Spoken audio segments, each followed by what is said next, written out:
policiais que morreram quando estavam de folga e que deixaram famílias mergulhadas no sofrimento e na pobreza. É a nossa reportagem da semana. Noite da última quarta-feira.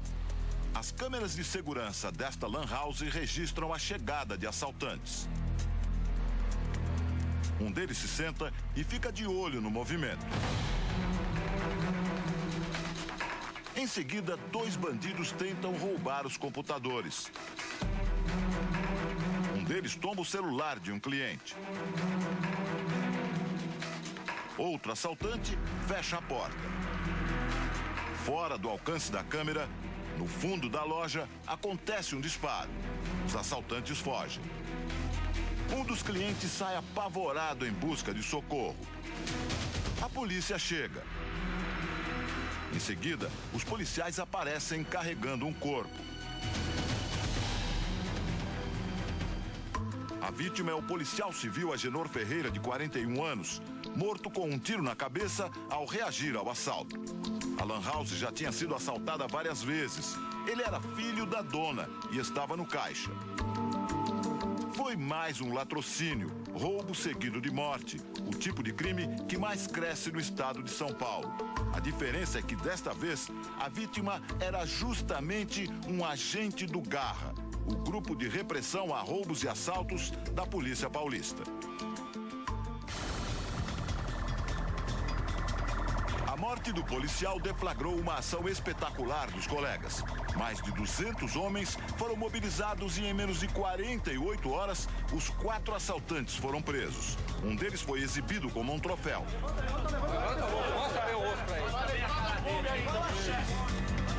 Uma ação enérgica e rápida da polícia, que não acontece quando a vítima é um cidadão comum. É isso, pessoal.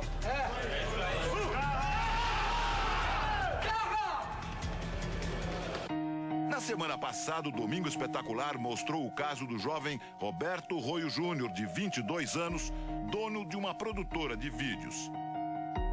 Ele foi assassinado ao sair de uma festa no município de Vargem Grande Paulista no início de fevereiro.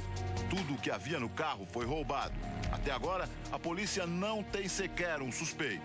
A família protesta. Nós estamos muito mais aflitos, inclusive pela falta de solução do caso, que parece um descaso. Um verdadeiro absurdo, porque nós temos segurança pública e é nela que nós devemos nos calçar. Eu acho que a segurança pública tem essa responsabilidade conosco.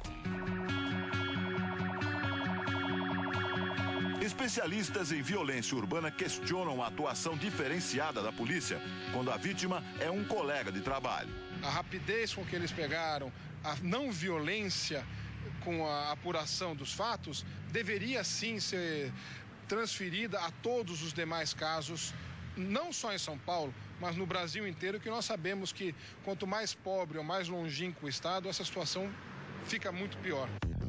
A situação no estado de São Paulo é muito grave.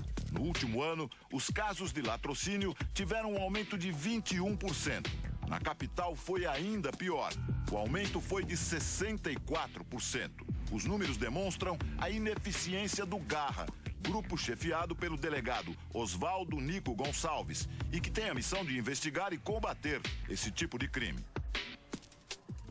O irmão do rapaz assassinado em Vargem Grande Paulista faz um desabafo em nome da família. Ok, 200 policiais para um caso. Legal, funcionou, bacana, teve resultado. Ok, por que não comigo? Nas ruas, a população se sente desprotegida.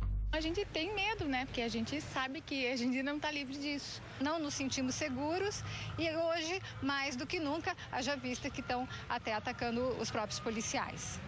O caso do policial da Lan House não foi o único que chocou a população esta semana. O outro policial morto, Felisberto Conde Filho, 56 anos, passava de moto nesta rua da Zona Sul, que fica a apenas 200 metros da casa dele. 4 homens armados em 2 motos tentaram assaltá-lo. Ele quis fugir, foi baleado nas costas e morreu antes de chegar no hospital. Agenor e Felisberto estavam de folga.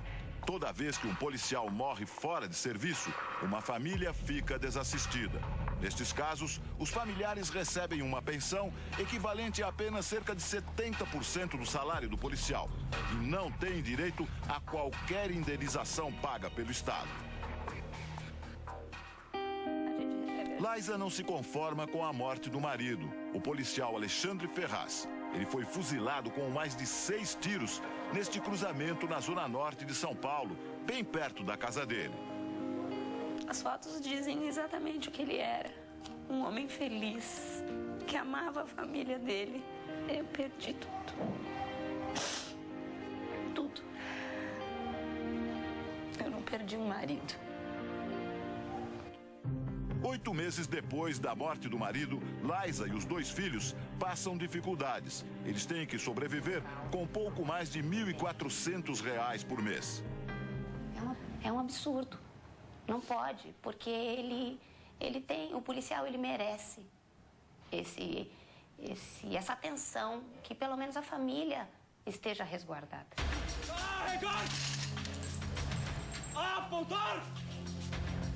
Fogo! Quando o policial morre em serviço, as famílias têm direito ao salário integral e à indenização. Mas, nestes casos, a viúva enfrenta outro tipo de drama: a burocracia. Eliane perdeu o marido há quase 4 meses. O soldado Ailton Lamas foi morto durante uma perseguição a assaltantes em São Paulo. A ação resultou na morte do assaltante de banco Carlos Antônio da Silva, o Balengo. O soldado Lamas era conhecido como o parteiro da Polícia Militar. Durante os 22 anos na corporação, ele socorreu muitas pessoas e fez 15 partos. Estas imagens mostram o policial numa festa da família. Eliana conta que ela e os 2 filhos sobrevivem com cerca de R$ 1.500 por mês e ainda não recebeu a indenização de R$ 100 mil. Vai lá, leva um documento, tá precisando outro, volta lá, tá precisando não sei o quê, aí volta. Nossa, já fui muitas vezes lá. A violência contra policiais cresce também em outros estados do país. E as estatísticas revelam que aumenta o número de policiais mortos fora de serviço. No Rio Grande do Sul, mais de 70% dos policiais mortos nos últimos 6 anos estavam de folga. No Rio de Janeiro, nos últimos 2 meses, foram 14 mortes. A explicação é que os baixos salários levam muitos policiais a procurar uma segunda fonte de renda. Alguns se envolvem com o crime e a maioria trabalha nos chamados bicos, geralmente como seguranças. O Major Olímpio fez carreira na Polícia Militar e se elegeu deputado estadual. Ele diz que os policiais honestos, quando estão à paisana, trocam a farda pelo medo. Hoje, os policiais vivem com as suas carteiras de identificação verdadeiramente escondidas junto ao corpo ou às vezes nem as portam. Por quê?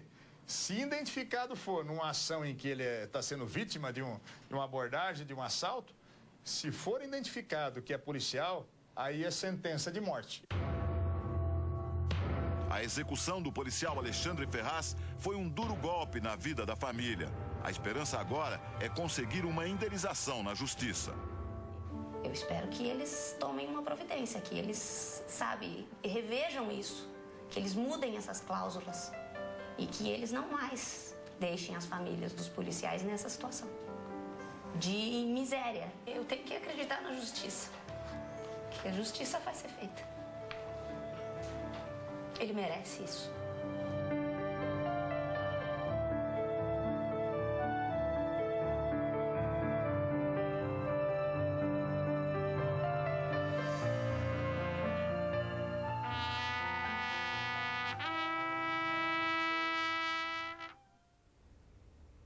Um simpático vovô de 71 anos virou celebridade mundial nesta semana, Paulo.